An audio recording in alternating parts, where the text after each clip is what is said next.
আসসালামু আলাইকুম রহমতুল্লাহি ওয়া বারাকাতুহু। প্রিয় দিনী ভাইয়ের, আমি আপনাদের সামনে অত্যন্ত গুরুত্বপূর্ণ একটি মাসালা নিয়ে উপস্থিত হয়েছি। মাসালাটি হলো, যদি সিজারের মাধ্যমে বা অপারেশনের মাধ্যমে যদি সন্তানকে বের করা হয়ে থাকে, সন্তান ভূমিষ্ঠ করানো হয়, সন্তান বের করা হয়ে থাকে, তাহলে এমত অবস্থায় নেফাসের বিধান কি? ওই মহিলার উপরে নামাজ আদায় করা ফরজ হবে কিনা?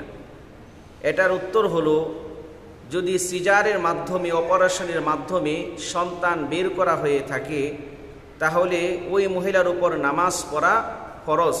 নেফাসের সময়ে ওই মহিলার উপর নামাজ পড়া ফরজ। কেননা যৌনাঙ্গ দিয়ে রক্ত বের না হলে নেফাস বলে গণ্য হয় না। এটার দলিল হলো ফাতোয়ায়ে আলমগীরি 1 নম্বর খণ্ড 37 পৃষ্ঠা এবং ফাতহুল কাদির 1 নম্বর খণ্ড 129 পৃষ্ঠা।